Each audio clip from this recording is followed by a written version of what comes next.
Bonjour à tous et bienvenue dans le Mug. Aujourd'hui, on va parler des 20 métiers qui sont le plus menacés par l'intelligence artificielle. Nous parlerons bien sûr de plein d'autres sujets tech. Nous sommes le vendredi 10 mars 2023 et on démarre tout de suite.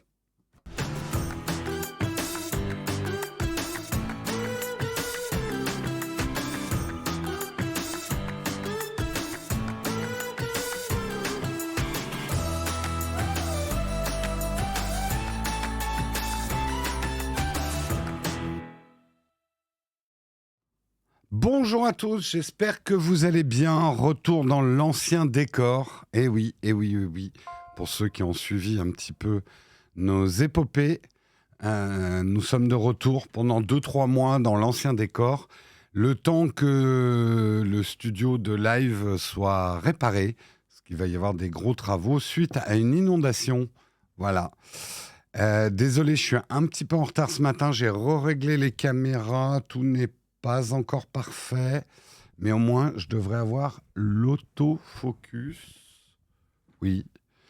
Oui, parce qu'on les avait accrochés à l'envers. Enfin bon, c'est compliqué. Et là, je les ai remises à l'endroit. Et surtout, j'ai mis du scotch pour pas qu'elles tombent.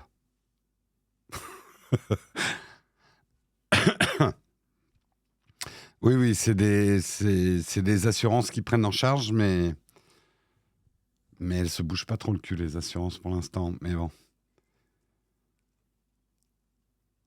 Ah ben, un dégât des eaux, ça en fait comme travail. Ah oui, là, il y a tout, ils vont tout refaire. Plancher, mur, tout. Tout est niqué. Ouais, bravo, en tout cas, à l'équipe déménagement, chef déménagement, Léo. Léo qui a remis avec moi le setup live en place rapidement hier. On a fait des réglages, quelques réglages avec Guillaume hier soir. On avait fait un petit live de test. On a une nouvelle console son, donc le son devrait être un petit peu meilleur. Pour l'instant, nous avons toujours les Sony comme caméra, donc on n'est pas à l'abri d'une panne. Voilà. Voilà. Est-ce que vous avez d'autres questions sur le setup ? Les lives en jacuzzi, c'est dangereux. C'est vrai que ça aurait été drôle. Ça aurait été drôle de faire un live jacuzzi dans l'inondation. Mais enfin, vu que c'était des eaux usées, je sais pas. Hein. Ah, ça aurait fait de la vue. Hein. Après, j'aurais peut-être eu des petits problèmes de peau, peut-être, on va dire. Ouais, merci IPLN. C'est vrai que je vais faire un petit plug pour eux. Tiens, d'ailleurs, je vais vous montrer un truc.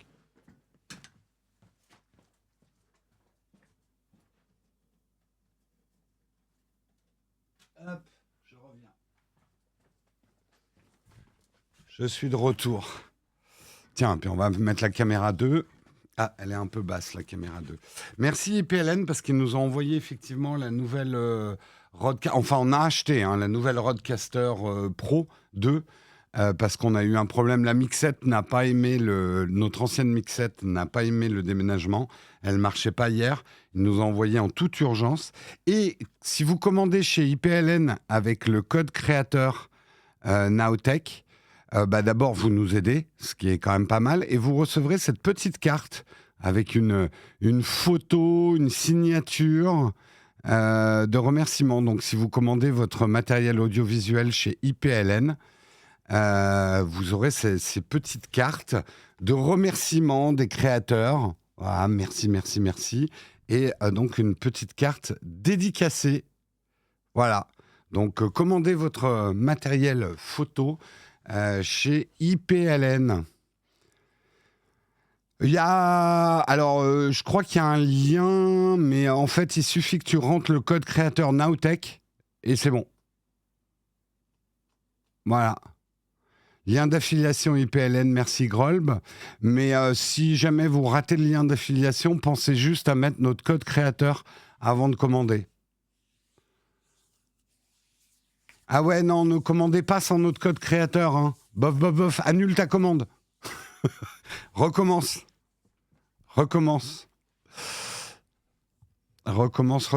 Bon, allez. Assez perdu de temps à vous parler des petits... un live avec les ouvriers. Ah oui, non, c'est sûr, vous auriez bien aimé le Le bruit de la machine qui va défaire les lattes du parquet, ouais. Je pense que ça aurait été un live très très cool, ouais.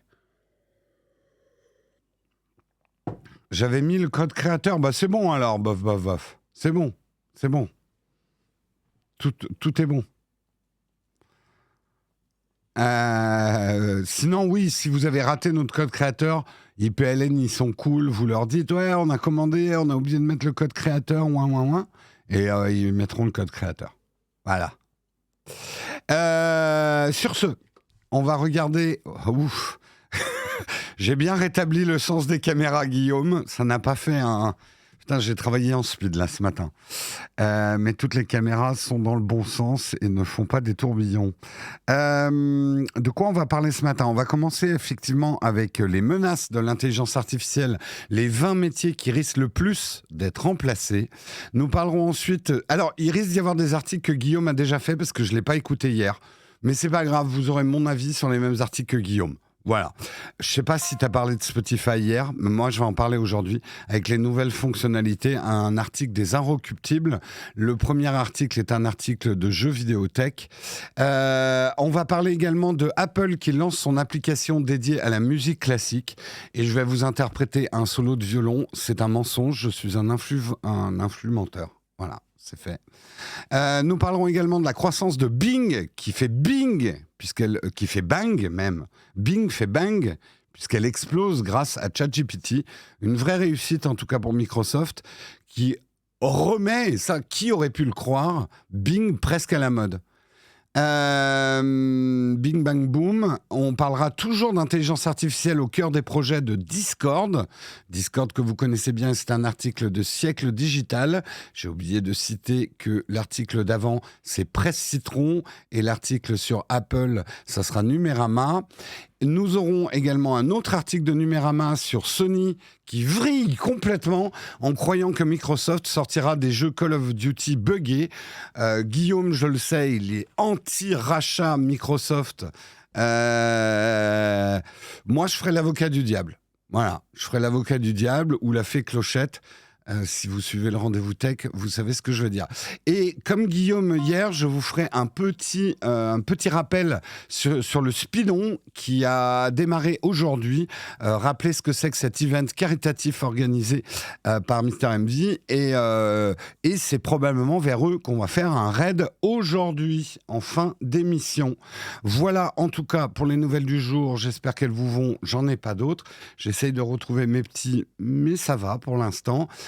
Avant qu'on lance le Kawa, j'aimerais remercier CCR95 pour son 12e mois d'abonnement, Yorgachev pour son 15e mois d'abonnement, Eji Mac pour son 22e mois d'abonnement, Pierre Neve pour son 9e mois d'abonnement, Zaxi pour son 3e mois d'abonnement, Feelgood 49 pour son Prime il y a 18 minutes. Merci à vous les contributeurs du matin. Le train de la hype n'a toujours pas démarré. Que se passe-t-il? Le train sifflera-t-il 3 fois? J'entends siffler le train, vieille chanson. Je crois que c'était Eddie Mitchell. J'entends souffler le train. Ouais, c'est peut-être bien Eddie Mitchell. Hein. Je sais pas, j'étais pas né. Avant qu'on parte sur les blagues d'agisme, je n'étais pas né. C'est Richard Anthony? Ah d'accord, ok. Bon, bah je me suis planté. Je sais même plus qui c'est, Richard Anthony.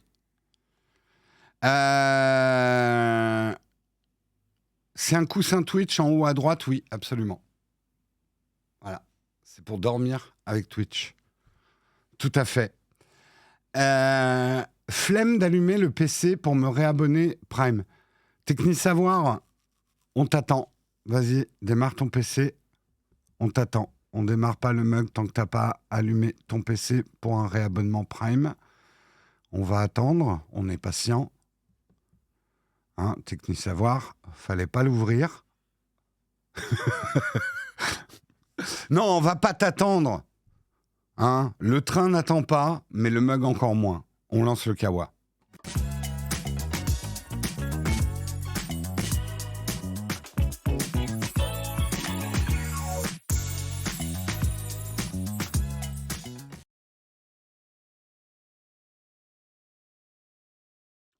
Le Kawa est lancé. Technisavoir, juste pour terminer avec toi, ce que dit avec beaucoup de raison Grolb, c'est que tu peux tout à fait ouvrir le navigateur sur ton smartphone pour renouveler ton Prime. Hein? Voilà. Regarde Brésande. 35e mois d'abonnement. Si c'est pas de l'amour, c'est de la rage. Merci à toi, Brésande. Merci à toi. Non, l'appli, je conseille pas. S'il est sur iPhone, il va payer plus cher son Prime. Non, avec le navigateur, vous n'avez pas la com d'Apple. Allez, on commence. On va parler effectivement de votre métier que vous allez perdre, le chômage qui vous attend grâce à l'intelligence artificielle.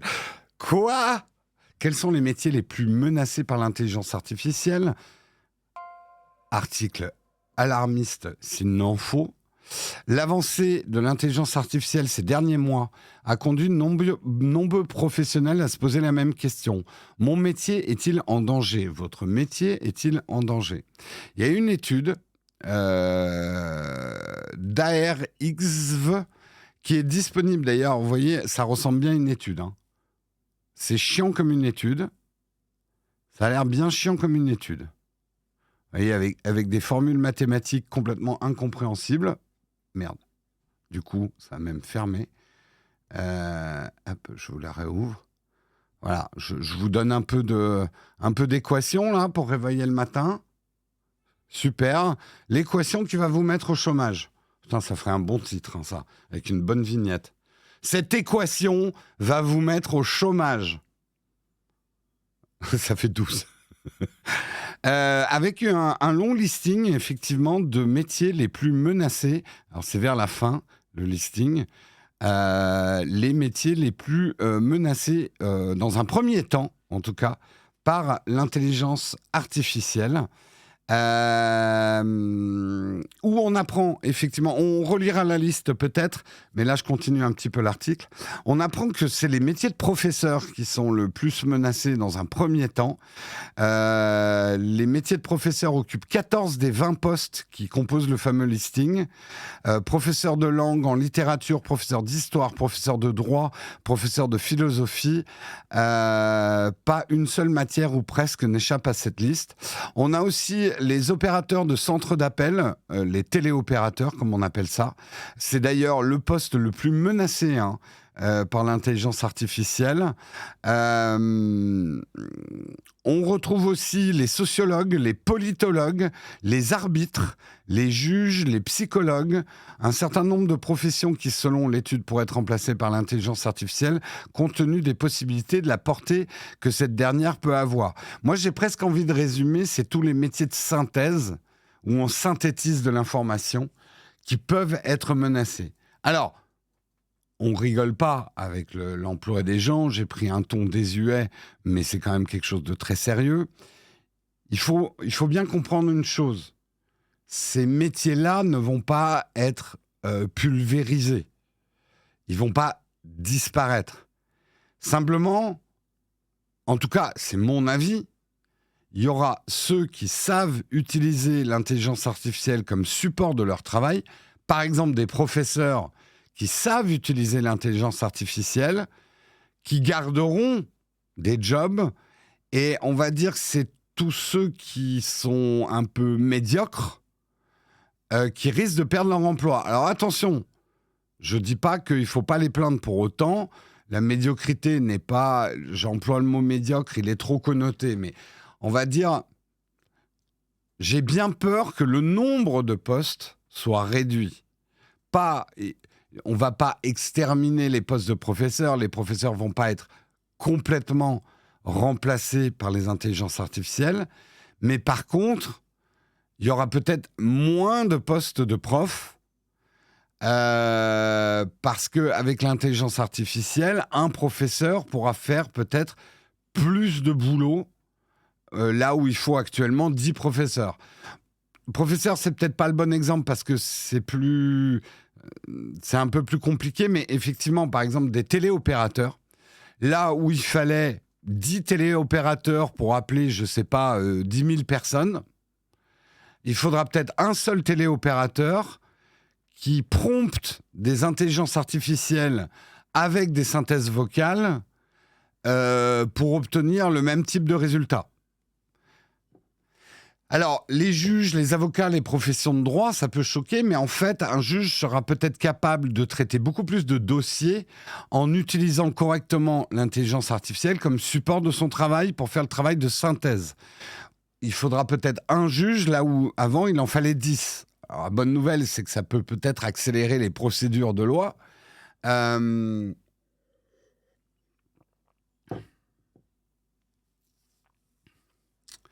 En fait, ce qu'il faut bien comprendre, je comprends vos réactions. L'IA va donner l'envie d'apprendre. Non, l'IA ne pourra pas remplacer un professeur dans ses fonctions pédagogiques. C'est ça que vous ne comprenez pas. L'intelligence artificielle ne remplace pas, encore, on va dire, l'enthousiasme, le feeling, la capacité de choisir. Ça, une IA, c'est pas faire. Une IA, elle est prédictive, elle travaille sur des statistiques, elle simule l'intelligence humaine, mais elle ne sait pas ce qu'elle est en train de dire. Elle n'a pas de recul par rapport à ce qu'elle dit. Par contre, et c'est ça qu'il faut bien comprendre, là où ces nouvelles intelligences artificielles sont à la fois un formidable outil, mais également probablement quelque chose qui va détruire pas mal d'emplois, c'est que le travail de synthèse, c'est-à-dire ingurgiter énormément de documents afin d'en extirper la substantifique moelle, la synthèse, une IA va être beaucoup plus rapide qu'un humain pour faire ça. Parce qu'elle est capable de lire des textes et avec ses algorithmes prédictifs, d'en faire un résumé, une synthèse, vachement plus rapidement qu'un humain. Et là-dessus, nous, par exemple, et tu poses la question, Pires Dini, nous, par exemple, je vais vous donner un poste, et on n'a pas honte de le dire, on va être transparent même avec nos clients. Vous savez, quand on fait des messages sponsors, jusqu'ici, quand on était contacté par un sponsor, notre équipe marketing, Cédric Léo, négociait les prix, etc. Et ensuite, nous transmettait un brief. Un brief, c'est souvent... Il faut synthétiser l'offre du client et écrire un message commercial qui donne envie d'aller voir le service. Jusque-là, Guillaume et moi, on devait lire le site internet, les PDF, les fiches produits. En fait, tout ce qui concerne un annonceur, on devait le lire, écrire une synthèse et ensuite écrire un message commercial. Eh bien, rien que la partie de lecture du site internet et des fiches PDF, on l'a automatisé avec ChatGPT, qui va nous donner un pré-message commercial qu'on réécrit derrière, parce qu'il est un peu plat, le message. Une IA n'est pas d'une grande créativité. On a gagné facilement 2 heures de travail, en fait, avec l'IA. Donc, 2 heures de travail plus 2 heures de travail, on a probablement... et ça, soyons réalistes, remplacer le poste de quelqu'un qu'on aurait peut-être embauché dans le futur pour nous faire la synthèse des produits des annonceurs. Vous voyez ? Alors, Oleg, ta remarque est intéressante. Je suis surpris aussi que dans cette étude, il n'y ait aucun métier artistique. On va reprendre justement l'étude. Il n'y a aucun métier artistique cité. J'ai pas lu toute l'étude, hein. Vous voyez bien que c'est chiant. Je pense qu'ils n'ont pas pris en compte Midjourney et l'intelligence artificielle appliquée aux images. J'ai l'intuition. Hein. Donc, je suis pas sûr, Oleg, que les métiers soient épargnés, hein. Les métiers créatifs. Alors, lisons la liste telle que l'étude nous la donne. Télémarketeur en premier, English Language and Literature Teacher, donc je vais traduire en temps réel, les profs de littérature et d'anglais, les profs de langue, les profs d'histoire, les profs de loi, les profs de philosophie et de religion, les profs de sociologie, les profs de politique, Les profs de droit criminel, de droit, ouais, globalement. Les sociologues, les professeurs de social work, de travail social, les professeurs de psychologie, les professeurs de communication, les scientifiques politiques. Coucou Jean Massier, tu vas bientôt être remplacé. Area Ethic Cultural Study. Non, mais justement, je sais que là, vous êtes en train de vous agiter. Area Ethic and Cultural Study Teacher. Des professeurs d'ethnologie et de culture. Arbitrator, mediator et conciliator. Conciliateur de justice, médiateur de justice et arbitreur. Ouais. Pas trop la traduction. Juge, magistrate, juge and magistrate. Alors, des juges, magistrate, juge, c'est des assistants, je crois, aux juges. Bon, des profs de géo, des profs de bibliothèque, enfin, je pense d'archivage ou de trucs, et clinical counseling and school, et des psychologues, encore. Voilà, un peu la liste. En fait, ce qu'il faut bien comprendre, j'ai fait un trait d'humour avec Jean Massier en disant qu'il allait être remplacé. Non, pour l'instant, une IA va pas remplacer Jean Massier et tout son talent de présentateur et son talent d'analyse. Mais là où Jean Massier, et je ne doute pas qu'il commence à le faire, il va utiliser l'intelligence artificielle pour pouvoir probablement faire de la pige sur plus d'articles, pouvoir faire plus de synthèse politique sur des sujets sans devoir embaucher quelqu'un pour l'aider à le faire. C'est là où ça va poser un problème au niveau de l'emploi. C'est qu'on va dire tous les métiers de synthèse, d'aide, d'assistant, c'est là où on risque d'avoir une grosse compression du personnel. Et c'est là où je suis inquiet. C'est que si on prend un peu de recul et qu'on... Je pense, alors je suis peut-être pessimiste, mais je pense que 80% des boulots col blanc sont des boulots de synthèse. Sont pas des boulots c'est des boulots qui demandent du temps parce qu'il faut lire énormément de choses et les résumer. Et ça, c'est quelque chose que l'IA fait extrêmement bien. C'est quelque chose que l'IA fait extrêmement bien. Et c'est là, moi, à mon avis, et j'espère me tromper, mais à mon avis, on va avoir un trou d'air brutal dans l'emploi. Je sais, les innovations créent toujours des nouveaux emplois. Mais tout le problème va être le Théma, tu as vu la taille du trou d'air. Le trou d'air va être beaucoup plus rapide dans la destruction de certains emplois que la reconstruction de nouveaux emplois.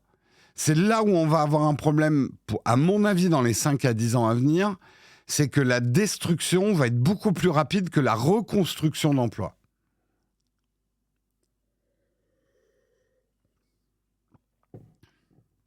Et si j'ai un conseil à vous donner, c'est de ne pas flipper. C'est pas la peine de courir dans tous les sens en disant ah là là là là là là là là là là, ça sert à rien. Par contre, même si vous avez des réticences, commencez dès aujourd'hui à apprendre à travailler avec l'intelligence artificielle. C'est vraiment le conseil que je vous donne. Essayez de voir comment ça peut vous aider à bien faire votre boulot. Soyez transparent si vous avez un supérieur sur votre utilisation de l'IA. Ne le cachez pas que vous utilisez une IA pour faire croire que vous travaillez mieux que les autres. Essayez justement de le faire avec vos collègues. Mais c'est vraiment le conseil que je donne.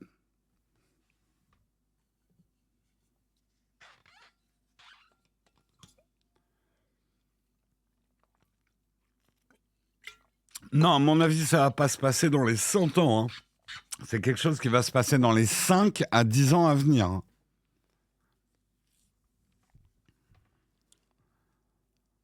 Hein. C'est un bienfait pour votre parcours judiciaire parce qu'il va accélérer le travail de documentation. Vraiment, comprenez aussi qu'il va y avoir des avantages à tout ça. Ça va être terrible pour l'emploi, à mon avis, mais ça va permettre des efficacités. Alors, tout le problème, et là, c'est Jérôme de Gauche qui va parler, Bonjour Jérôme de Gauche, j'ai pas ma casquette, mais le problème, c'est que ça va grandement augmenter la productivité de certains cols blancs. Or, qui adore que la productivité soit augmentée sans devoir embaucher plus de monde? Les patrons. Eh oui, si tu peux produire plus avec moins de ressources humaines, c'est pour ça que je pense que le taux d'adoption de l'IA va aller beaucoup plus vite que certains ne le croient.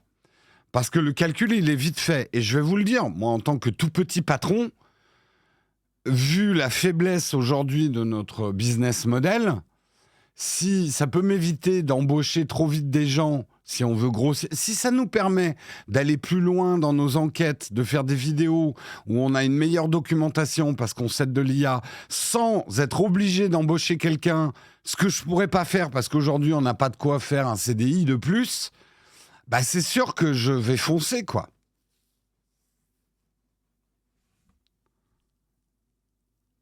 Donc je m'en,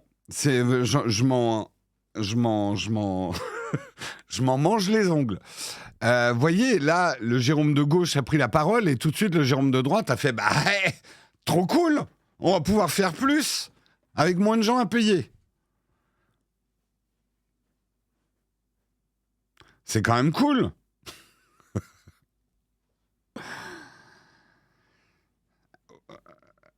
Ouais, je sais que beaucoup me sortent la carte du salaire universel.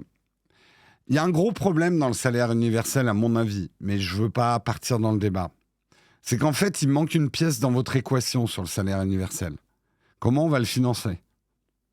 Parce qu'en fait, cette histoire d'IA, c'est là où moi, ça me donne des frissons, on va dire excito-flippants. Alors, je suis pas économiste, mais il y a quand même un gros problème qui va se poser, à mon avis, au niveau macroéconomique. OK? Suivez-moi dans mon raisonnement. Aujourd'hui, on est dans une économie de marché. Qu'on l'aime ou pas, on est dans une économie de marché. Pour l'instant, la grande révolution prolétaire n'a pas encore eu lieu, où on aurait un produit unique et on a tous le même salaire. Donc, partons déjà dans ce consensus que la majorité du monde est aujourd'hui dans une économie de marché. L'économie de marché, elle est portée par l'offre et la demande. Un équilibre, la main invisible entre l'offre et la demande. Je ne veux pas me lancer dans le sujet, mais suivez-moi dans mon raisonnement. Tu me connais bien, Alec. Bref. Nous allons pouvoir produire beaucoup plus de choses, beaucoup plus efficacement avec l'intelligence artificielle. Mais une chose que ne va pas apporter l'intelligence artificielle, c'est augmenter la demande. Donc on va augmenter l'offre, mais on ne va pas augmenter la demande. Or, là, prenez, c'est de l'économie première année. Si j'ai beaucoup d'offres et que je n'ai pas fait augmenter la demande, qu'est-ce qui se passe? Les prix dégringolent. Donc, le financement d'une chose comme le revenu universel, si on taxe les machines, etc., c'est parce que c'est toujours ça. On me dit, on va taxer les machines, on va taxer l'IA pour financer le revenu universel, parce qu'il faudra bien le financer. En fait, on le finance par le travail, en fait, le revenu universel, théoriquement. Mais si les prix chutent, parce qu'il y a plus, on va avoir un problème économique, en fait. Hein. Donc, comprenez bien, c'est pas, l'intelligence artificielle va pas vous donner 24 heures de plus par jour pour consulter du contenu. Elle va peut-être produire beaucoup plus de contenu, elle va produire beaucoup plus de choses, mais elle ne va pas augmenter la demande. C'est ça le problème. C'est vraiment ça le problème. Donc on aura un gros problème économique. Et je ne pense pas que le salaire universel sera si facile que ça à mettre en place. Parce qu'il va bien falloir le financer. Hein. Non, mais j'ai fait un parallèle, j'ai pif, mais c'est intéressant parce que on amène beaucoup, et c'est peut-être le futur, cette histoire de revenu universel comme solution panacée, la panacée, par rapport au problème de chômage que l'intelligence artificielle va amener. Donc pour moi, c'est quand même un sujet lié. Allez, on est parti dans notre cours d'économie. Il est déjà 8h32. Tout va bien, Thérèse. On continue et on va parler de Spotify. C'est un article des Inrecuptibles. Spotify qui annonce de nouvelles fonctionnalités. De nouvelles fonctionnalités ont été annoncées mercredi 8 mars chez le géant Spotify lors de la conférence Stream On. Peut-être que Guillaume vous l'a fait, donc je vais vous la faire rapidement. Au programme de ces nouveautés Spotify, on aura des aperçus qui seront présentés à la verticale, un petit peu comme Instagram et le fameux TikTok. Des musiques ou des podcasts qui vous seront proposés avant de vous décider d'écouter l'intégralité. En lecture automatique, après un podcast, on vous emmènera vers un autre podcast correspondant à vos goûts, un nouvel onglet de recherche qui permettra de... Ok, merci. Un nouvel onglet de recherche qui vous permettra de visualiser rapidement de courts extraits à partir de vos titres ou de vos genres préférés. Les artistes pourront développer leur audience grâce à de nouveaux outils comme Spotify for Artists, Spotify for Podcasters.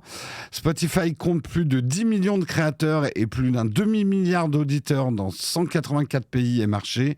Pensez au potentiel énorme que ça représente pour les créateurs. Peu importe si vous êtes où vous en êtes dans votre parcours créatif. Bon, c'est un peu le discours marketing de Daniel Ek. En fait, pour vous résumer un petit peu l'article des Inrecuptibles, oui, on parle beaucoup de TikTok aujourd'hui, qui est un peu le modèle de toutes les applications qui se mettent toutes à ressembler à TikTok. Pourquoi ?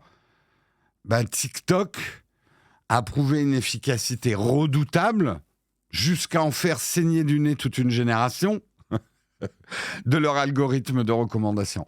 C'est-à-dire que TikTok est un banger absolu dans ce qu'on appelle le taux de rétention. Et aujourd'hui, toutes les plateformes se battent pour maintenir votre attention sur elles.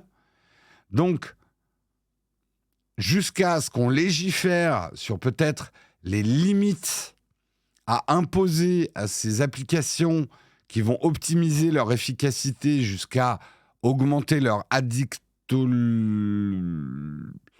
les risques d'addiction aux applis. Tant qu'on n'aura pas légiféré là-dessus, les applis vont faire du TikTok. C'est aussi simple que ça. Ne croyez pas, et là je remets ma casquette de Jérôme de Gauche, ne comptez pas sur les entreprises pour être morales. Même Apple, ils vont probablement nous sortir un bullshit. Oui, nous faisons très attention à l'addiction de ce type d'application, machin et tout. Prenez mon produit plus cher, vous serez protégé. C'est du bullshit. Une entreprise, elle est là pour maximiser ses profits. Elle peut avoir des discours moraux, mais je crois très peu à la morale de l'entreprise. La morale pour les entreprises doit être imposée par une législation qui fixe des limites aux entreprises dans leur course au profit. C'est aussi simple que ça. Là, c'est vraiment Jérôme de Gauche. Mais je suis lucide aussi. En fait, c'est même plutôt ni de droite ni de gauche. Juge Jérôme lucide. Nous sommes en économie de marché. Le rôle d'une entreprise, c'est de maximiser ses profits.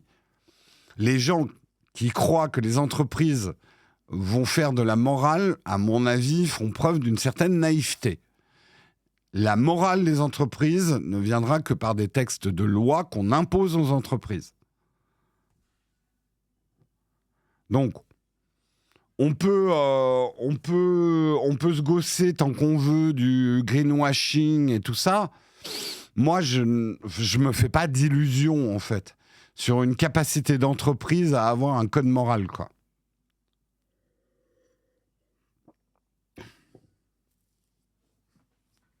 Disons que une entreprise peut être morale à partir du moment où cette morale n'entrave pas son profit. Voilà. Si je devais donner un raisonnement plus exact et plus en accord avec ma pensée, c'est que une entreprise peut être morale si cette morale va dans le sens de son profit. Mais elle aura beaucoup de mal à devenir morale si ça va à l'encontre de son profit.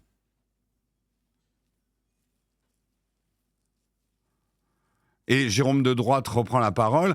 En avant Guingamp. Let's go. Profit, profit, profit.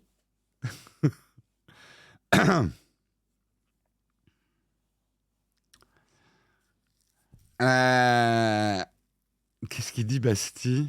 C'est déjà sur Netflix? J'ai pas suivi. Salut à toi, Bastille.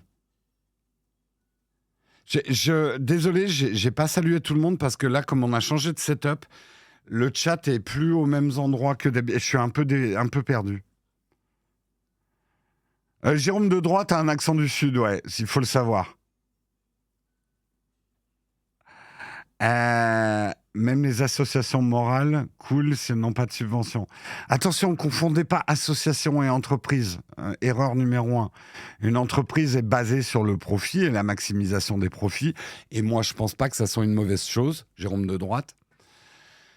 Une association ne doit pas, en théorie, être basée sur le profit. Elle doit être rentable. En théorie. Je sais qu'il y a eu des scandales dans des assos et tout ça. Ne prenez pas des cas spéciaux pour des généralités. C'est deux manières d'entreprendre très différentes, l'assos et l'entreprise. Le Jérôme de droite s'exprime. Je suis très confus dans mon positionnement politique. Je suis désolé de vous perdre. Je sais que certains avaient des étiquettes très précises à me coller sur le dos. Et là, je chamboule un peu. Mais c'est un peu comme quand je critique Apple. Je sens que certains d'entre vous ont du mal avec ça parce qu'ils ont tellement la certitude que je suis un Apple fanboy invertébré. Je sais que c'est pas le bon mot, mais ça me fait rire. Qui sont déboussolés si je critique Apple, en fait. Je suis juste un opportuniste. Big Chris a tout à fait compris. Je retourne ma veste comme je sais pas quoi.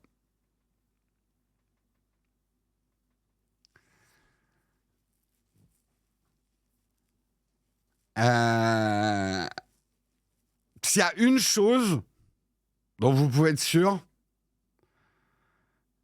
alors je parle pas du parti, mais je suis profondément républicain. Mais je parle pas du parti forcément.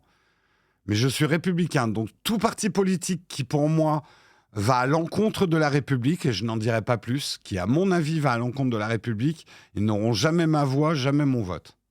Voilà. Je suis peut-être une girouette, mais mon mât est la République. C'est beau comme phrase. Je devrais faire de la politique, en fait. Oui, je bats dans le vent, mais mon mât sera toujours la République, monsieur le député. La République, c'est moi. Permets-moi d'avoir des doutes.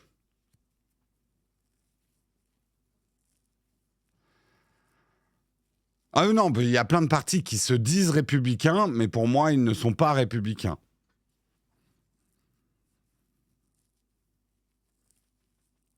On va pas partir sur la définition de la République. Je vais concurrencer Jean Massy. On va lancer notre émission politique si ça continue.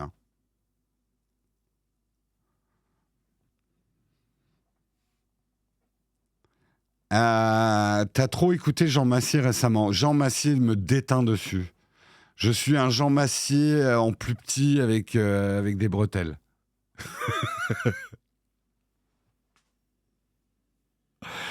Bref, les Belges et leur roi quittent ce chat. C'est clair qu'une monarchie peut pas être républicaine. C'est clair. C'est clair, c'est clair. Et j'avoue que je crois pas trop aux monarchies. Jean Massy, Massy en deux même.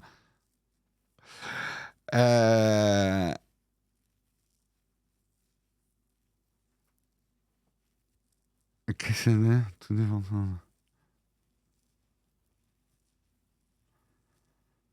Tu adores les monologues, la politique te tend les bras. J'adore m'écouter surtout. Vous l'avez bien constaté. Je ne fais pas cette émission pour vous. C'est juste pour me gausser de mes paroles.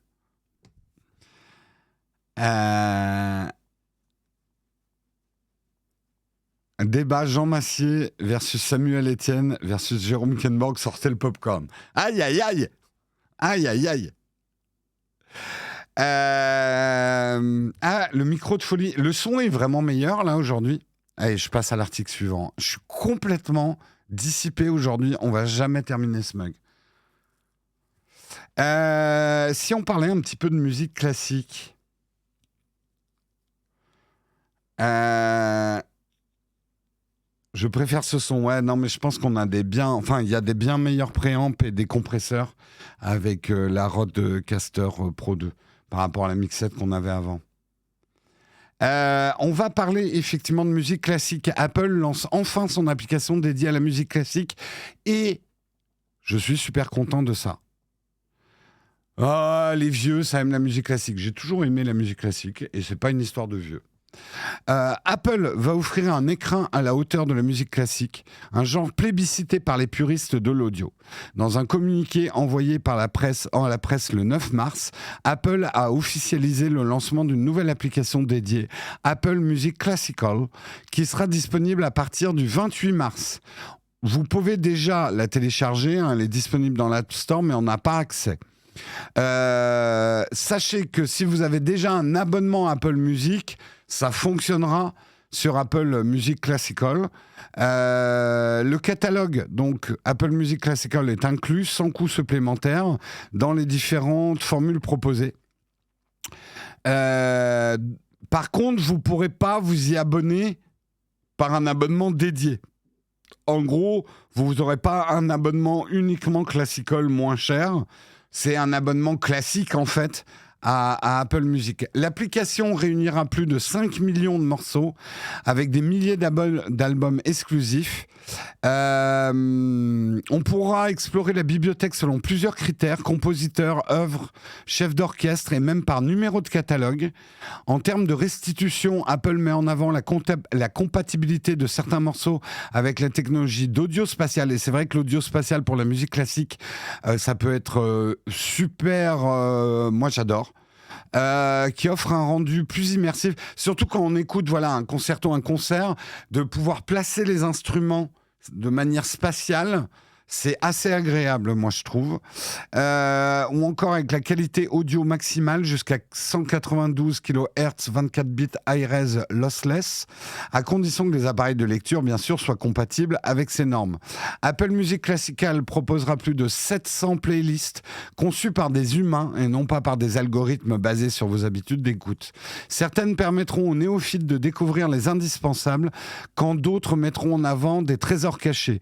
Le but est aussi d'en faire un outil pédagogique avec l'intégration d'informations vérifiées sur les compositeurs et les œuvres en elles-mêmes. Vivement Apple Music Rap ou encore Apple Music Metal. Tout à fait. Alors, juste 2-3 petits mots sur la musique classique. La musique classique, c'est incroyable. Mais souvent, c'est un peu comme la photo. Les gens... Il y a un certain nombre de gens qui aiment la musique classique, qui sont très snobs et qui essayent de verrouiller l'entrée de la musique classique en disant aux gens, tu n'y connais rien. Regarde, moi, j'ai mes disques sur mon gramophone. Non, j'exagère, mais ils vont me dire, non, mais tu connais rien. Tu connais que Mozart. Bouffon. Espèce de bouffon. Comme pour le jazz, vous avez toujours des spécialistes qui essayent de vous bloquer l'entrée en faisant croire qu'il faut avoir des connaissances incroyables pour apprécier. C'est faux. Moi, j'aime la musique classique, mais je connais personne. Je sais même pas qui a composé quoi. Je sais même pas de quelle époque ça vient. J'en sais rien et je m'en tape. Et ça m'empêche pas d'aimer la musique classique. Voilà. Je n'ai pas besoin de savoir qui est le compositeur, ça peut être cool. En fait, je commence à apprendre les compositeurs quand je vois que j'aime vraiment un morceau de musique classique, j'essaie de savoir qui l'a composé. Mais alors, par exemple, au niveau de l'interprétation, j'en suis pas là, quoi.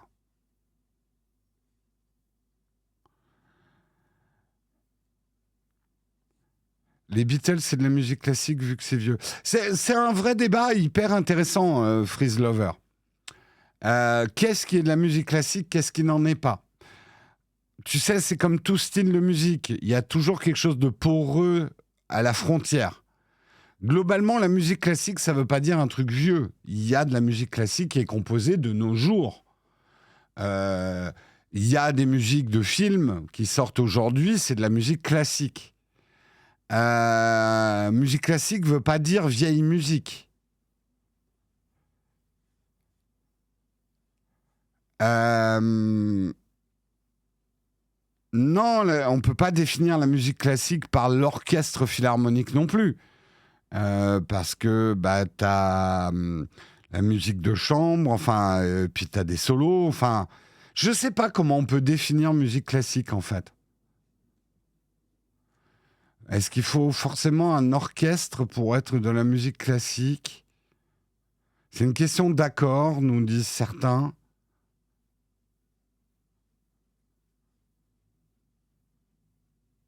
Oui, je dirais que la musique de Star Wars, c'est de la musique classique, moi, je dirais.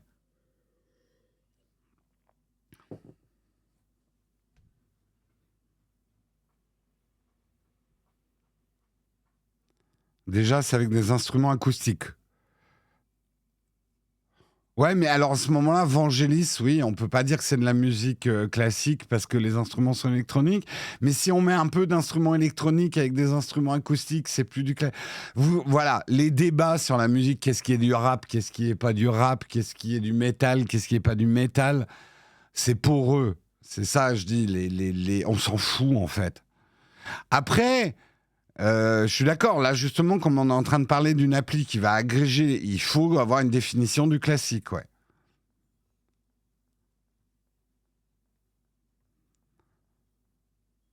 Demande à ChatGPT. Vous n'avez pas compris à quoi sert ChatGPT. On lui fait pas ça. À la limite, qu'est-ce que la musique classique ? Je ferais mieux de le demander à Google, pas à ChatGPT. Non, ChatGPT, je lui demanderais explique-moi la musique classique d'une manière ludique, en 10 points, en me citant. Voilà, une question beaucoup plus complexe en fait. Sinon, ça sert à rien, ChatGPT.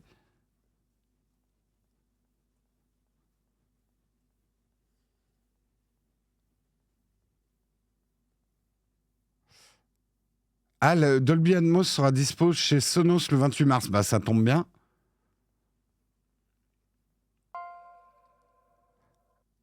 Oula, merci beaucoup Mediosam pour tes 10 abonnements communautaires. Merci Jess également pour ton 34e mois d'abonnement. C'est plus de l'amour, c'est de la rage. Merci Lunita TV pour ton 10e mois d'abonnement. Merci Gaët Tank pour ton Prime. Merci El Mexicano 6 pour ton 13e mois d'abonnement. Merci Pascal M qui a offert un abonnement à Technisavoir qui n'arrivait pas à lancer son app. Merci Yotatech pour ton 26e mois d'abonnement. C'est plus de l'amour, c'est de la rage. Merci Brésande, 35e mois d'abonnement. C'est plus de l'amour, c'est de la rage. Merci CCR95 pour ton 12e mois d'abonnement. Merci à vous. Et avec tout ça, on n'a pas réussi à lancer le train de l'hype. Décevant. Merci Ampé Coraro pour ton 9e mois d'abonnement également.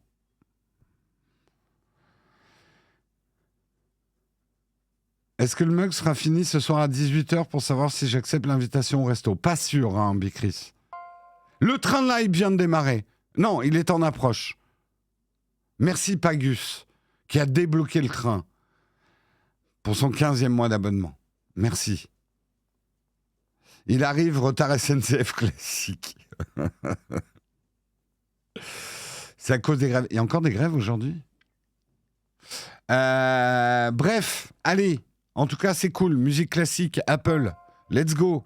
Parlons un petit peu de Bing qui explose, qui fait bang grâce à ChatGPT. Je vais aller rapidement parce que j'ai un putain de retard. Grâce à l'IA, Bing compte de plus en plus d'utilisateurs. Le moteur de recherche fait partie des services de Microsoft bénéficiant du partenariat de l'entreprise avec OpenAI. Et depuis un mois, Bing propose en preview une version sur laquelle un chat propulsé par ChatGPT, appelé Bing Chat, est intégré. Grâce à cette nouveauté, la croissance explose. Le franchissement des 100 millions d'utilisateurs par le moteur de recherche. Nous sommes heureux de partager, d'après de nombreuses années de progrès constants, mon cul, et avec un petit coup de pouce du million de nouveaux utilisateurs de Bing Preview, nous avons dépassé les 100 millions d'utilisateurs actifs quotidiens de Bing. En gros, ça stonk chez Bing. Mais en plus de cela, l'intégration de ChatGPT a également permis au moteur de recherche d'attirer de nouveaux utilisateurs. Selon Youssouf Mehdi, qui est le directeur du marketing grand public chez Microsoft, un tiers des personnes qui testent la nouvelle version de Bing en preview sont des nouveaux utilisateurs. En moyenne, l'utilisateur fait 3 chats par session et en tout, le chat de Bing a enregistré 45 millions de discussions de chat depuis son lancement. Nous savons également que sur 15% des sessions, l'utilisateur se sert de chatbot pour générer un nouveau contenu. Une information importante pour Microsoft puisque cela signifie que Bing Chat est un outil de création, de créativité. Les médias ont observé une hausse du nombre de téléchargements de l'application Bing sur mobile. Mais il est aussi important de noter de bien noter que les 100 millions d'utilisateurs sur Bing sont un exploit. Youssouf Mehdi admet que malgré cela, le moteur de recherche de Microsoft reste un petit acteur avec une part de marché à un chiffre. Oui, Bing reste un épiphénomène pour l'instant. Mais c'est vrai que moi, je le vois moi. Je n'avais pas utilisé Bing depuis 10 000 ans. Maintenant, je n'ouvre plus que Bing. J'utilise énormément l'interface conversationnelle de Bing. C'est devenu un outil pour moi qui remplace 90% de mes recherches sur Internet. Voilà, je vous dis la vérité. Jusqu'ici, j'avais le réflexe Google quand je voulais chercher quelque chose et je cherche énormément de choses pendant la journée. Eh bien, d'une manière assez brutale, je n'ouvre plus du tout Google, j'ouvre Bing et j'utilise l'interface conversationnelle parce que ça me permet des recherches. En fait, ça va bien au-delà de la recherche. En fait, le principal intérêt que je trouve au truc, c'est le côté conversation. Je vais peut-être vous montrer, parce qu'effectivement, je sens que certains sont sceptiques. Je vais vous montrer rapidement, faire une petite démo. Je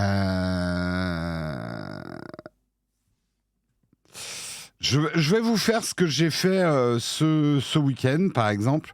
Alors, attendez, il y a juste un petit truc que je dois m'assurer au niveau de l'affichage. Voilà. Alors, je vous donne un exemple. Par exemple, en ce moment, je vous donne un petit peu de ma vie privée, mais je ne vous en dirai pas plus. Je dois faire des papiers sur un prêt familial. Donc, j'ouvre l'interface conversationnelle. Je le laisse, parce que ça c'est un nouveau réglage, je le laisse créer sur plus équilibré. Oh non, je vais essayer plus précis. Non, plus équilibré. On va rester sur plus équilibré. Et je vais lui dire, je vais pas dicter parce que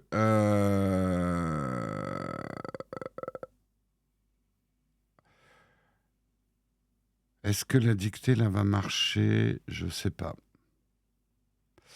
Ah oui, clavier, c'est ça. Excusez-moi, je cherchais le clavier. Je vais lui dire, par exemple, aide-moi à faire un formulaire de prêt familial. Ok ? Recherche formulaire de prêt familial.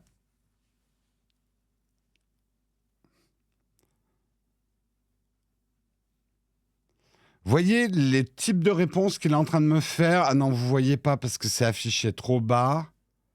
Je vous le montre. Il me dit « Bonjour, c'est Bing. Je peux vous aider à trouver un formulaire de prêt familial.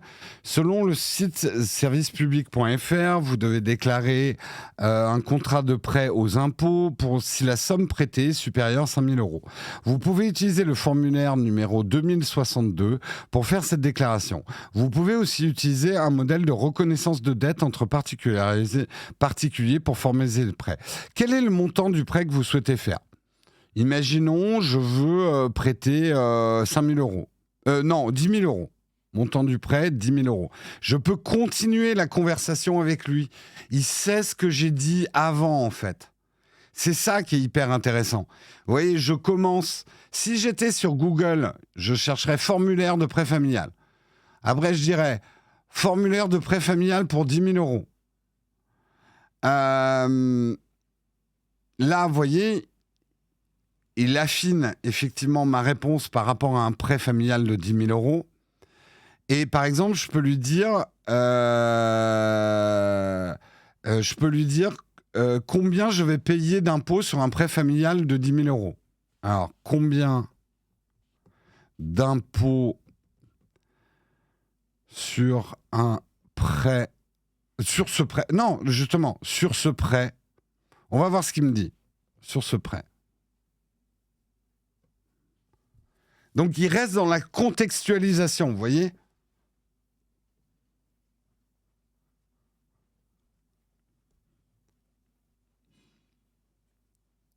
Cela dépend si mon prêt familial comprend des intérêts ou pas. Donc je reste. Y a-t-il des intérêts minimums ? Il ne faut pas que j'aille plus vite que lui. Y a-t-il... Je fais des fautes d'orthographe exprès. Y a-t-il un montant d'intérêt minimum pour un prêt familial? Donc je reste toujours dans la conversation. J'aurais pu d'ailleurs lui dire, y a-t-il un montant minimum d'intérêt pour ce prêt ? Vous voyez, j'ai encore des réflexes. Là, alors, il prend encore un peu de temps à chercher, hein, c'est pas immédiat.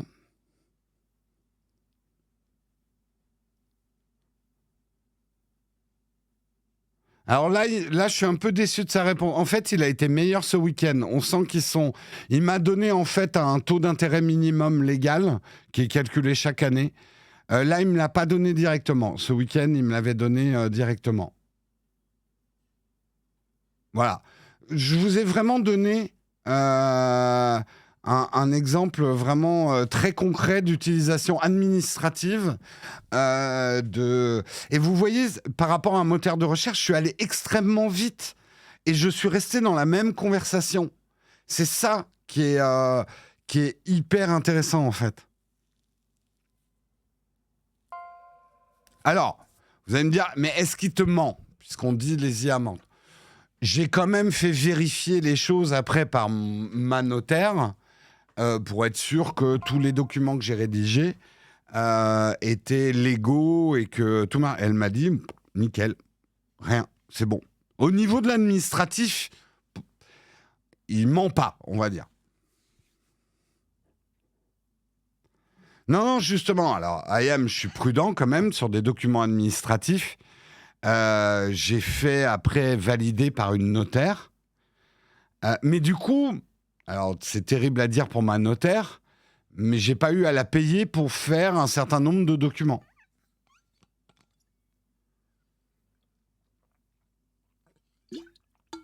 Alors, IMTK, attention, pour l'instant, tout ça est en bêta. Donc, vous voyez, j'ai pas eu les mêmes réponses que ce week-end. Ils sont en train de régler les trucs. On va dire que la fiabilité, elle est pour l'instant très moyenne. Oui, IMTK, tout ça est en bêta. Tu vois l'option de pouvoir régler j'avais pas ça ce week-end par exemple, de pouvoir régler la créativité des réponses. Ils sont en train de jouer avec tout ça, quoi. Oui, là, j'ai enlevé une tâche à ma notaire, c'est clair. Non, mais c'est le problème. Bon, si vous voulez, les réponses sont pas constantes. Je vous rappelle qu'ils sont en train... Là, on est en bêta. Ils sont en train de régler tout ça. Mais même en étant en bêta, ça m'a rendu des services énormes. C'est tout ce que je peux vous dire. Maintenant, comme c'est en bêta, je fais vraiment vérifier les choses. Mais au même titre que si j'avais fait les documents moi-même avec Google et mes recherches, je l'aurais fait valider par un notaire.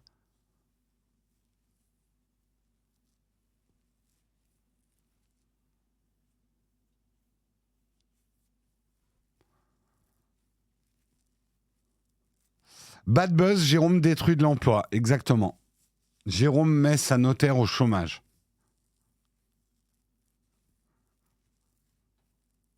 Mais je suis complètement d'accord avec vos oppositions. Il faut que ces IA donnent une meilleure fiabilité, qu'elles soient plus constantes. Mais on est en bêta, demandez pas une bêta. Vous êtes comme les gens qui demandent à un jeu qui est en accès anticipé ou en bêta de fonctionner parfaitement.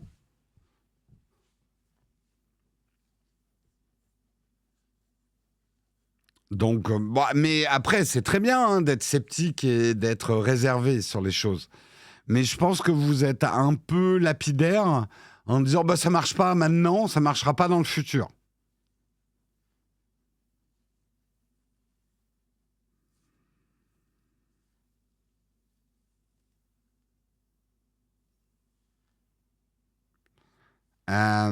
Mais alors, complètement d'accord avec toi, Oleg. Là, j'ai plus remplacé le boulot d'un clerc de notaire, quelqu'un qui ferait ses recherches pour un notaire dans les différents trucs pour rédiger le contrat. Je n'ai pas remplacé ma notaire en termes d'expertise. Justement, j'ai besoin de ma notaire pour valider le document, en fait.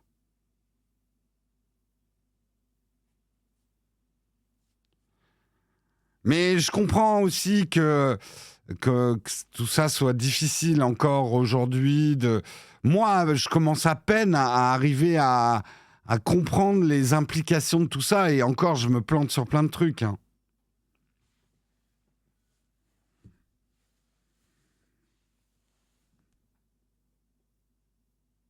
Le toit de droite perçoit tout de suite le gain de productivité, la réduction de masse salariale. Bah, bien évidemment. Je veux dire, mettons-nous à la place de ma notaire. Ma notaire, elle continuera et elle pourra traiter beaucoup plus de dossiers sans devoir embaucher un clerc. Donc ouais, le calcul va être vite fait. Donc c'est pas une bonne nouvelle pour les clercs de notaire, ouais. Oui, c'est pas une IA qui va remplacer le tampon du notaire, c'est clair. Un notaire est un officier d'État. Bref, on continue, mais c'était intéressant là que je vous fasse une démo. Guillaume, vous avez fait des démos avec sa capacité créative. Là, moi, je vous ai fait une petite démo administrative. Voilà. Pauvre Claire. Pauvre Claire, elle a perdu son job. Allez, on continue et on va pas tarder à terminer, effectivement. Putain, j'ai trop d'articles. On va pas y arriver. Je ne vais pas parler de Discord aujourd'hui, on en parlera plus tard. Je vais pas parler de Sony. Je vais juste terminer en vous parlant du Speedon. Parce qu'il faut que je speed et puis j'aimerais bien passer un petit peu de temps avec vous pour les camps de fac. On va juste parler du Speedon 2023 qui a commencé hier, donc jeudi. Les 8 speedruns les plus fous et les plus drôles à suivre de près. Donc si vous n'étiez pas au courant, mais Guillaume vous en a parlé hier, nous on soutient également le Speedon. Je rappelle également que nous serons au Battle for, association également stream caritatif. Merde, j'ai plus les dates en tête.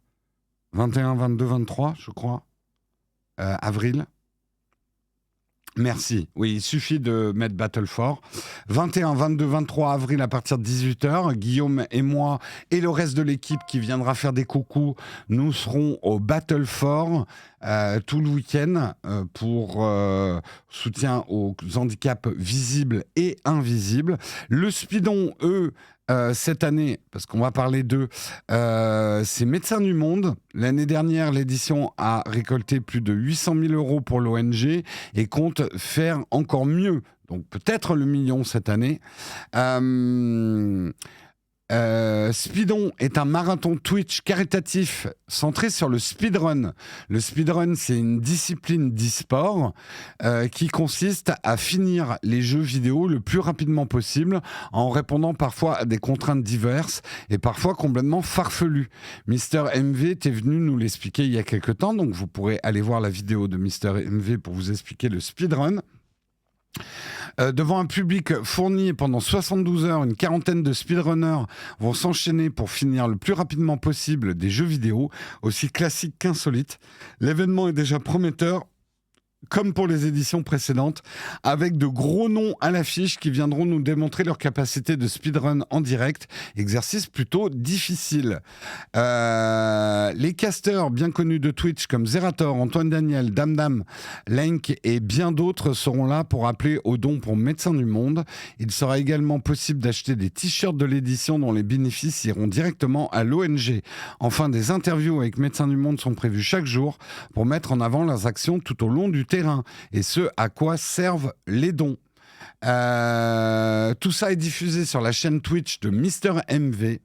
Le top départ est donné avec un premier speedrun de Crash Bandicoot, c'était hier à 18h. Là, je sais pas à quoi ils sont en train de jouer en ce moment, mais de toute façon, on va les raider en fin d'émission. Donc voilà, nous en tout cas, total soutien, on aime beaucoup Mister MV chez Nowtech. Nous, on va lancer le slow run avec Jérôme qui joue à Total War ou à Mountain Blade et qui passe 3 heures à créer son personnage. Hein, voilà, le slow run et qui après va se coucher avant même d'avoir lancé la partie. Voilà, c'est un nouveau principe qu'on lance. En tout cas, que vous aimiez la pratique ou pas, allez voir. Je ne pense pas qu'il y aura que du speedrun, mais il y a vraiment une très très bonne ambiance. Ça ne vous empêche pas d'ailleurs d'apporter votre soutien à la cause Médecins du Monde en faisant un don ou en achetant également un t-shirt.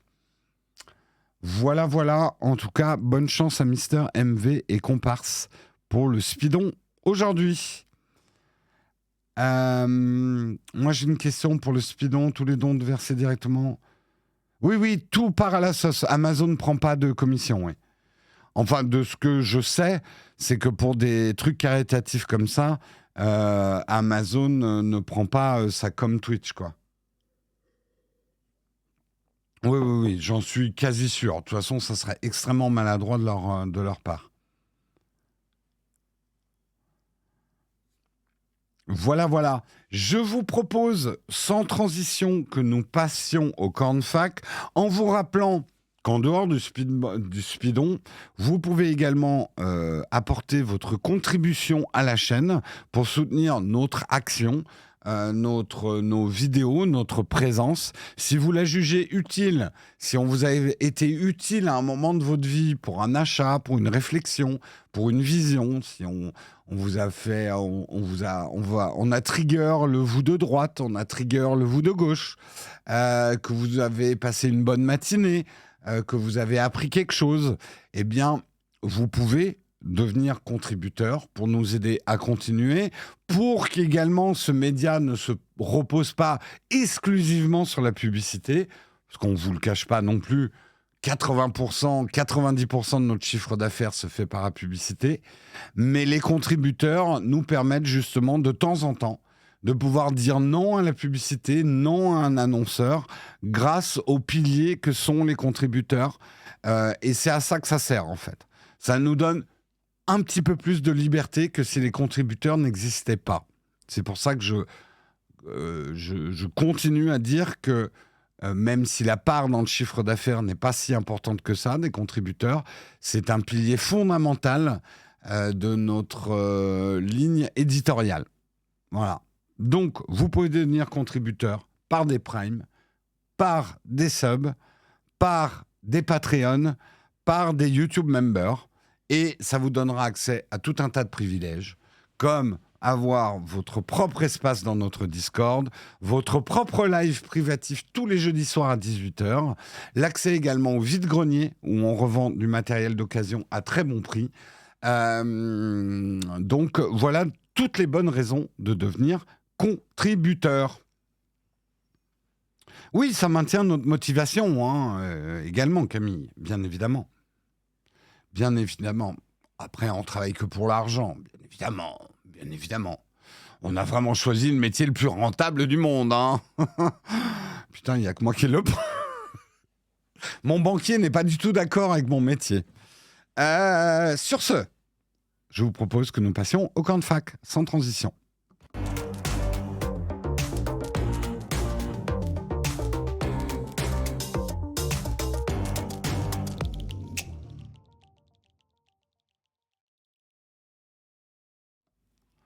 Mais tu es un super-héros, Eric O'Rourke. Les contributeurs sont des super-héros. Tous. Vous avez un super-pouvoir. Donc, tiens, je vais mettre un peu cette caméra-là.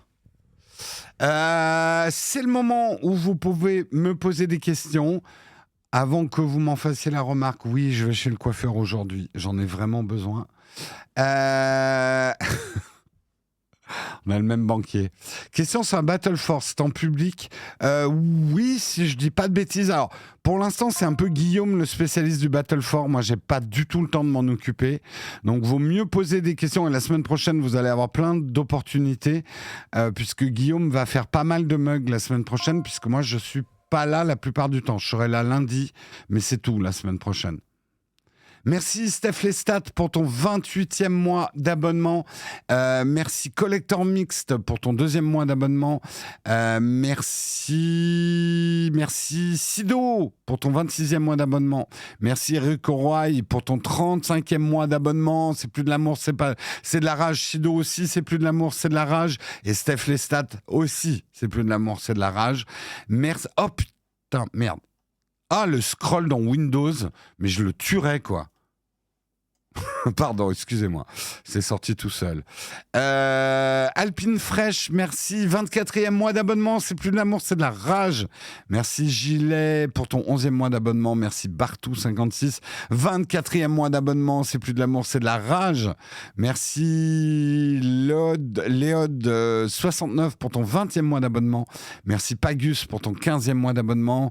Merci Ampecararo pour ton 9e mois d'abonnement. Merci Mediosam, ça j'ai déjà remercié, mais encore merci, qui a offert 10 abonnements communautaires. Est-ce que tu vas tester la démo de Resident Evil 4 sur Steam?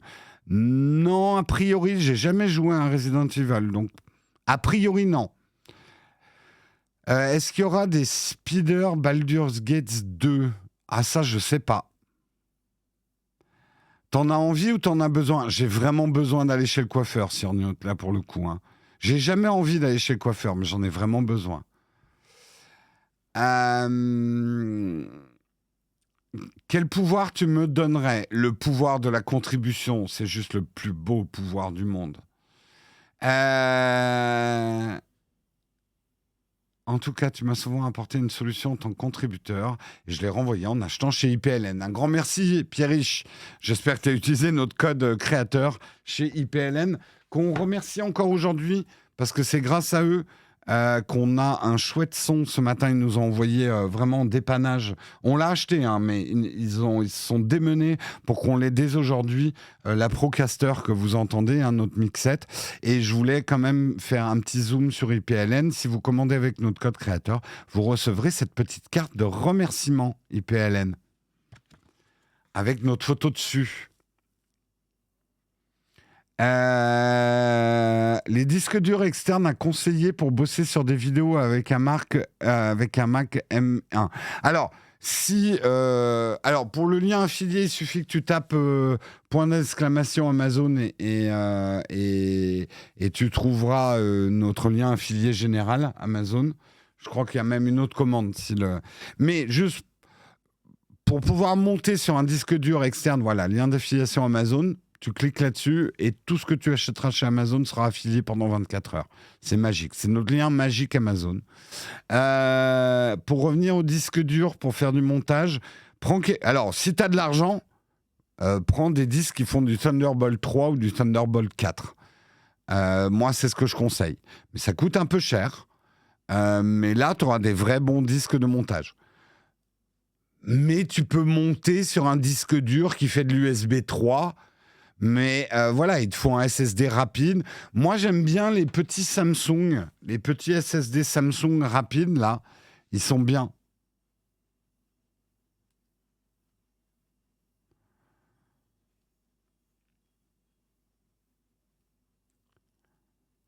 Ça fait 1 an que je cherche à investir dans un bon PC. J'ai un budget de 3 000 €. Ouais, ça va, tu vas être un bon PC. Et tu rencontres une grande difficulté, comment savoir quoi prendre? Tous les tops sont gangrénés, le sponsoring de marque, l'ancienneté de la source, je sais pas quoi choisir. T'es désemparé. Moi, j'aurais presque envie de te dire, Mika Play, est-ce que tu as vraiment envie de mettre 3 000 € dans une config? Vraiment? Surtout que tu n'as pas l'air, effectivement, de t'y connaître énormément. Est-ce que tu as besoin de mettre 3 000 € dans une config? Est-ce que tu ferais pas mieux de garder la moitié pour faire autre chose? Tu veux une config à 3 000 pour faire quoi, en fait, en PC? C'est peut-être ça qu'il faut te poser. Parce que là, ta demande, c'est j'ai besoin de claquer 3 000 €. J'ai plein de solutions pour te faire claquer 3 000 €. Hein. Par exemple, la contribution.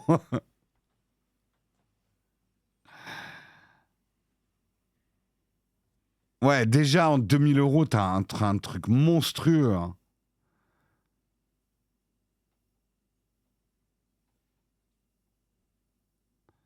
Jouer en 4K, t'as pas besoin de 3 000 € pour jouer en 4K sur Newt. Alors pour jouer en... Oui, alors pour jouer en 4K à 144 images secondes, peut-être.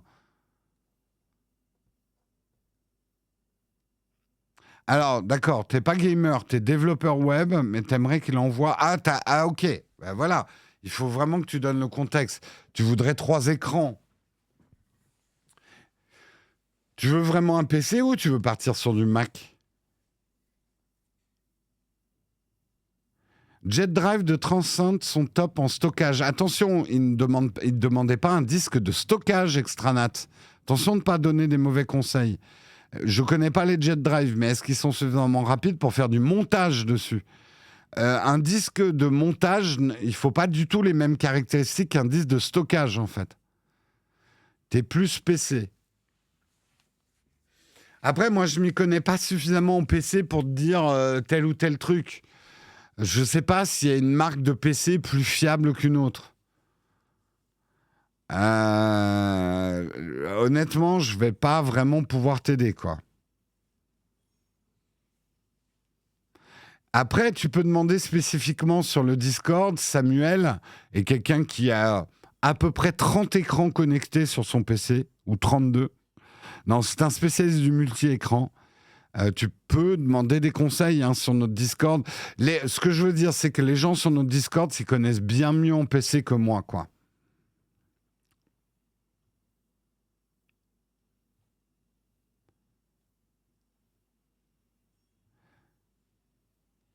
LDLC, on a une affiliation chez eux avant de t'envoyer chez eux. Je crois qu'on a une vieille affiliation chez LDLC. Ça fait longtemps qu'on ne l'a pas activée.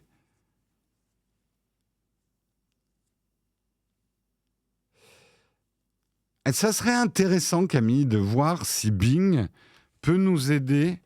Tiens, je vais juste essayer rapidement. Alors, attends, je vais le reset.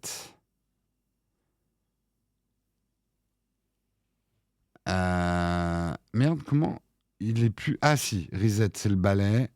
Voilà, j'ai reset. Je vais lui demander peut-être d'être plus précis.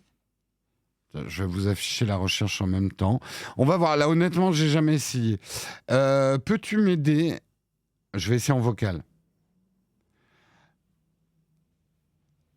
Peux-tu m'aider à acheter un PC à 3 000 €?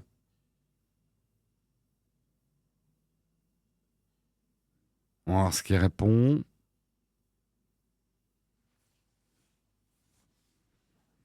Oula, il a du mal, hein. Waouh, il a vraiment du mal. Il tourne dans le vide, là.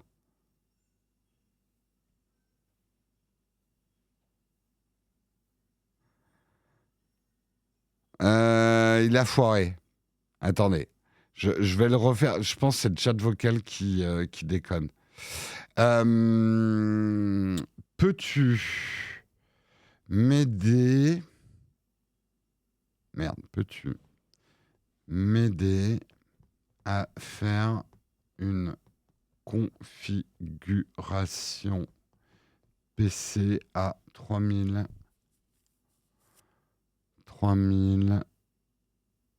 €?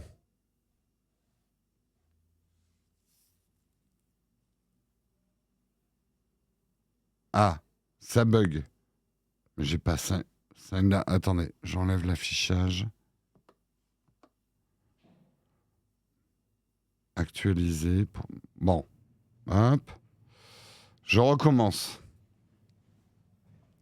Aide-moi, on va aller plus vite. Aide-moi à faire une config à 3000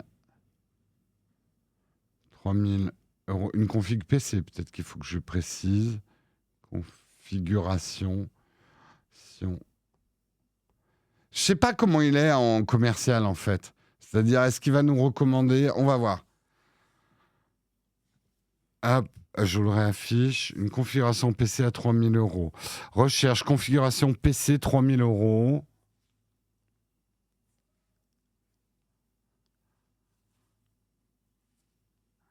Bonjour, c'est Bing. Je peux vous aider à trouver une configuration PC à 3000 euros. Voici quelques exemples de configurations que j'ai trouvées sur le web. Config PC Gamer 3000 euros avec AMD Ryzen 9. Alors là, je demande aux spécialistes de PC de juger les configs que ChatGPT Bing est en train de nous recommander.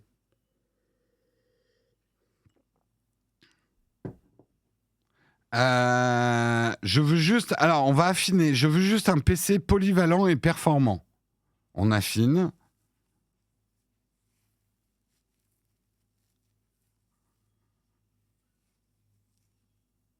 Vous voyez, il a affiché un petit ad à côté. Donc, il nous montre quand même des trucs avec de la pub.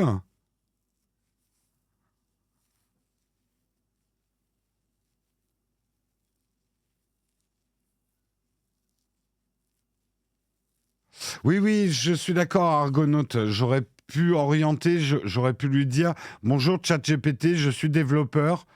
Effectivement, en fait, on apprend petit à petit que plus tu promptes bien, meilleures sont les réponses. C'est des vieilles configs, d'accord. D'accord, je comprends. Vous voulez un PC polyvalent et performant, vous pouvez opter pour un Ultrabook ou un PC portable gamer. Voici quelques modèles que j'ai trouvés. Mais vous dites c'est des vieilles configs, tout ça. Et vous voyez, mais c'est quand même intéressant. Je peux vraiment affiner. J'ai besoin d'un écran de 15 pouces au plus. Je préfère un écran de 14 pouces au moins. La taille de l'écran n'est pas importante pour moi. Rien qu'en cliquant sur ces prompts de réponse, oui, c'est que de la pub. Oui, je suis d'accord. Ça va être intéressant d'ailleurs. Comment faire pour que les intelligences artificielles trouvent tes promos quand tu es un distributeur de PC?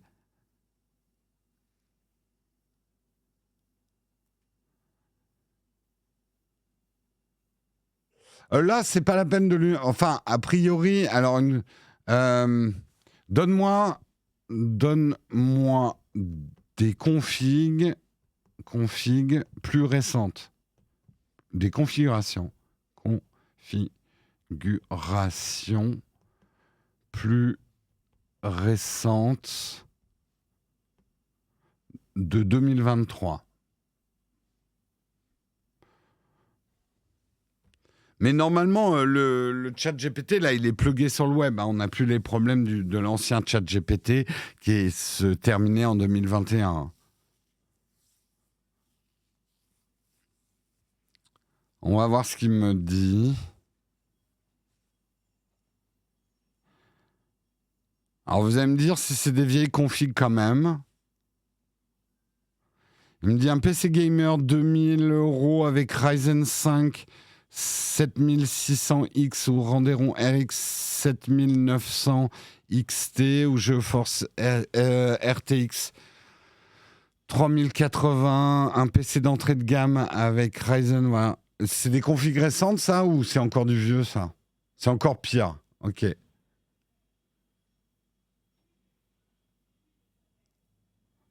Bon, et a priori, il n'est pas très fort, alors. C'est du dépassé, tout ça.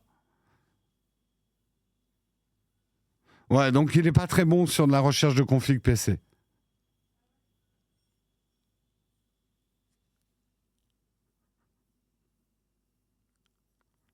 Mon budget... Alors, vous voyez, il n'a pas été très bon dans la contextualisation de notre discussion. Il a oublié que mon budget était de 3000. Je lui aurais dit que mon budget est de 3000.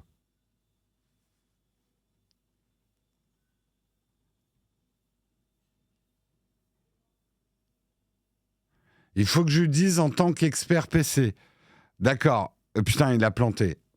On est en bêta. Soyez pas trop exigeants. On est en bêta. Mais là, il a planté. En fait, il me déco au bout d'un moment. Allez, je prends d'autres questions et on va pas tarder à terminer. Je cherchais une pièce pour mon vélo. Il a été chercher les caractéristiques du vélo et m'a listé les pièces compatibles. C'était génial. Voilà, Camille, c'est tout à fait le genre de truc où il est très très bon, quoi. Autant faire une recherche classique sur Google ou Bing. Je suis pas du tout d'accord, Noisequick. Mais si tu veux, après, c'est ta vie, c'est ton choix. Hein. C'est ton fils, c'est ta bataille. Hein. Moi, bah, voilà, je trouve que l'exemple de Camille, il est génial. Il est capable d'aller prendre la fiche technique de ton vélo et d'aller te trouver les pièces qui te manquent parce qu'il va connaître ton vélo. Ce que tu n'arriveras pas à faire avec une recherche Google ou qui va te prendre beaucoup plus de temps. Projet de vacances, je pars en mai en vacances. En mai, je serai en vacances. La semaine prochaine, je ne vais pas être là, mais ce n'est pas des vacances. Je suis un truc de boulot influenceur Amazon à Berlin. Et si vous habitez Berlin, j'aimerais bien vous voir, mais j'aurai pas le temps. On va avoir... En fait, on a plein de sessions de travail et puis on aura des petites soirées Amazon entre gens affiliés. Je vous ferai des photos des petits fours. Si, il y a des petits fours. Hein. Alors, Berlin, je peux pas dire que je connaisse, mais j'y suis allé 2-3 fois déjà. Toujours pour des TwitchCon Paris, ça se prépare. Oui, c'est... alors, pour l'instant, il n'y a pas encore les inscriptions, mais la TwitchCon sera bien à Paris en juillet, si je me trompe pas. Et on y sera, hein, nous, bien évidemment. Donc, s'il y a une occasion peut-être à venir à la TwitchCon, ça peut être celle-là. On va voir d'ailleurs si on peut... On pourrait peut-être... je veux rien promettre, mais ça pourrait être l'occasion de se faire un petit IRL, hein, la TwitchCon. Je dis ça, je dis rien. On va voir. La bouffe à Berlin est pas terrible. Oui, de toute façon, la bouffe en Allemagne, j'ai rien contre les Allemands. J'aime beaucoup l'Allemagne pour tout un tas de choses. Mais passer la Wurst et la bière, j'ai jamais été profondément convaincu par la gastronomie allemande. Je suis sûr qu'il y a des très bons trucs en Allemagne. Mais chaque fois que j'y suis allé, à part la Wurst et la bière... Mais après, il y a des très bons restos indiens en Allemagne, des très bons restos chinois. Voilà, tout va bien. Les kebabs, bah oui, les kebabs à Berlin, c'est top. C'est les meilleurs kebabs du monde. Oh, je vais avoir des ennemis en disant ça.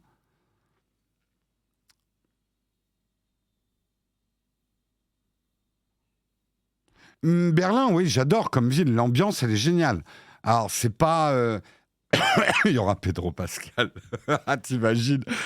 Tu sais, je suis au buffet en train de prendre des petits fours. Je fais oh, la dernière crevette là, tu me la laisses?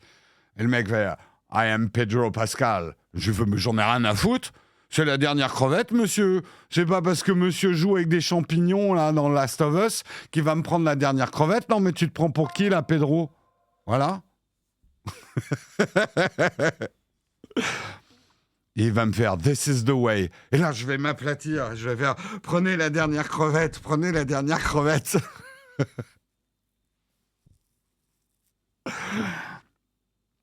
Je suis le Mandalorien. On te voit même pas. Je suis pas sûr que c'est toi. Hein. T'enlèves jamais ton casque. Alors, pour avoir le mode conversationnel de Bing, il suffit de t'inscrire avec un compte Microsoft. Tu le reçois dans les 2-3 jours, l'accès. C'est pas un spoil de dire qu'il y a des champignons dans Last of Us. Sérieux, arrêtez de me faire passer pour un spoilman. Alors, attention, sur ce que j'ai dit sur la gastronomie allemande. L'Alsace, il y a des très bons plats. Et j'aime beaucoup la gastronomie alsacienne, enfin, est de la France. Mais je dirais pas que c'est représentatif de la gastronomie allemande. Désolé, mais c'est pas la même chose. Et si on coupait le live? Bon, allez, laisse-moi encore 5 minutes. Ouais, maman, j'arrive. En fait, Samuel, c'est ma mère. Oh, ça va, j'arrive. Quoi, l'Alsace, c'est l'Allemagne? J'ai jamais dit ça. J'ai dit qu'il y avait de la porosité culturelle. Le mec qui marche sur des œufs. De cigogne. Qu'il y a de la porosité culturelle entre l'Alsace et l'Allemagne.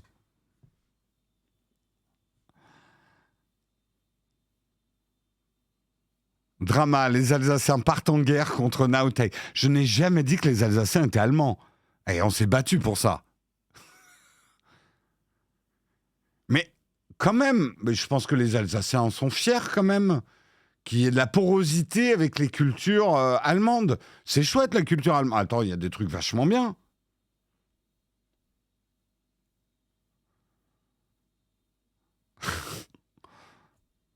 Bah oui, il n'y a pas de honte. Attends, moi j'ai de la famille allemande, hein, j'aime bien l'Allemagne, hein, faut pas croire. Hein. J'aime pas leur gastronomie, c'est tout. Si, ils font bien, il y a des pains allemands qui sont vraiment très bons.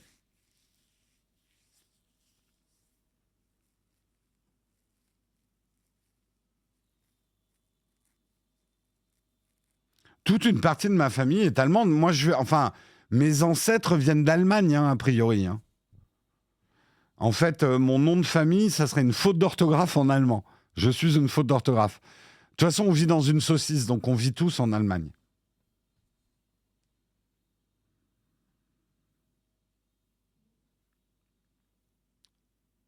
Putain, mais je cherche pas à me rattraper.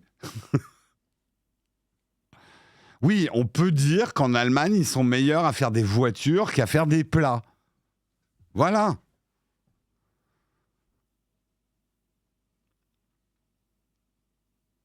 À Paris, j'arrive. À Paris, t'arrives pas à trouver des bons kebabs en pain rond? Arrête, Manon. En ce moment, c'est la grosse mode des Berliner. Enfin, tu trouves. Moi, j'en ai un pas très loin. Enfin, je peux. Est-ce que je peux te donner la rue? Est-ce que je me souviens de la rue?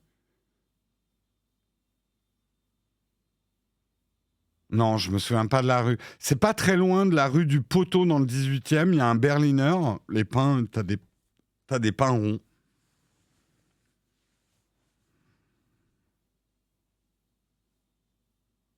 Le Berliner, c'est un beignet sucré en Alsace. Ah, je savais pas.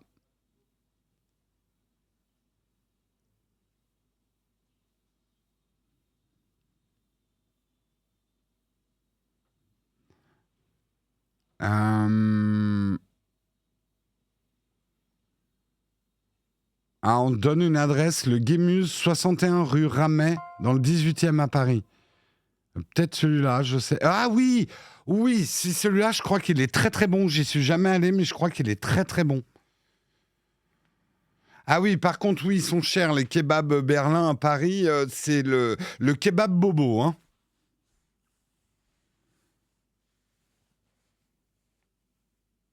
C'est le kebab bobo. De toute façon, tout est cher à Paris. En fait, c'est pas vrai. On peut trouver des trucs vraiment pas chers à Paris, mais il faut savoir où chercher. Hein.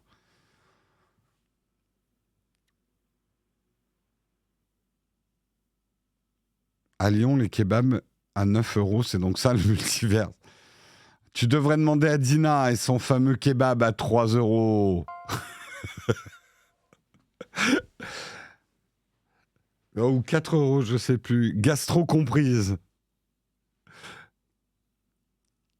Merci beaucoup, Bistro Pixel, pour ton prime. On a refait ta matinée. Bah, c'est cool. Ah, bah, pour moi, un bon kebab, c'est aussi les légumes. Hein. C'est pas que la viande. Hein.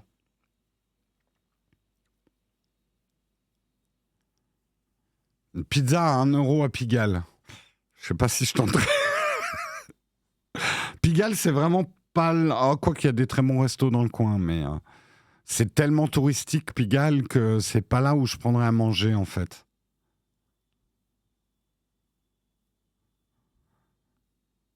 Allez, les 5 minutes sont passées. Oui, maman. Oui. Oui, j'arrive pour faire la vaisselle. Vous comprenez pourquoi j'ai un rapport conflictuel avec Samuel? À la fois, c'est moi qui lui ai demandé de me rappeler à l'ordre, mais je ne lui obéis jamais. C'est très compliqué. Samuel, il a les nerfs solides pour supporter ça. Vous pouvez le remercier. Vous pouvez le remercier. Mais c'est moi qui demande qu'on termine à l'heure, en plus. C'est ça le pire. J'adore me désobéir, en fait.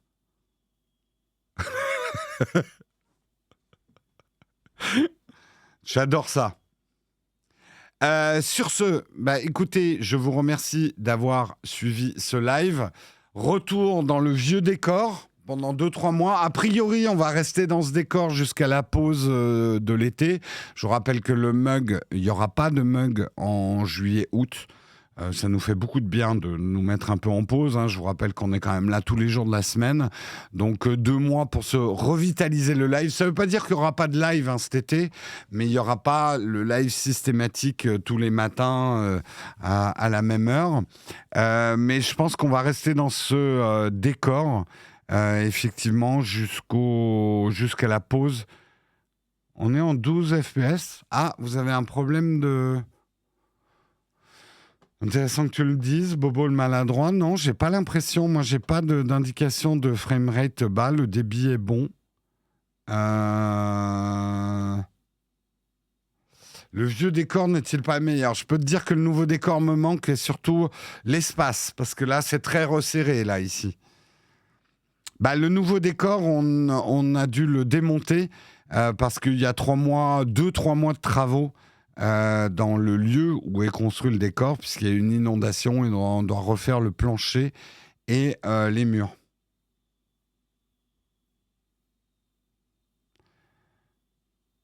Ok, il y a un problème de fluidité. C'est intéressant que vous me disiez ça. Non, mais c'est intéressant que vous me disiez ça. On va voir ce qui se passe. Est-ce que ça vient de notre réseau? Parce que normalement, on n'avait pas cette chute de FPS à l'ancien atelier. On va voir. On va voir. Non, mais là, j'ai demandé, Jess. J'ai demandé, donc c'est normal que tout le monde ait commenté. Un peu de ma faute. C'est quand t'es passé sur la cam principale. Bon, après, je bouge pas trop. Non. Si, ça y est, je le vois un peu, je la vois, la latence. C'est pas hyper grave. On va dire que c'est un style, mais c'est un peu chiant. Et pour une fois, il n'a pas shutdown. Donc arrêtez de vous plaindre, j'ai envie de dire. Vous voulez tout aussi. On veut du 144 images par seconde, mais que ça tombe jamais en panne. Et en 4K, s'il vous plaît, monsieur. Il va falloir partir. Lâchez-nous, monsieur. Ok, on va faire un raid. On va faire un raid chez Mister MV, bien évidemment. Mister MV pour son event. Le Speedon. Je vous souhaite une excellente journée, un excellent week-end. On se retrouve lundi matin avec Patrick Béja, normalement. Patrick Béja sera là pour présenter l'émission avec moi. Petite surprise. Patrick Béja, le rendez-vous tech. Il viendra présenter le mug avec moi lundi matin. Bon week-end à tous et let's go chez Mister MV et Speedon. Ciao tout le monde.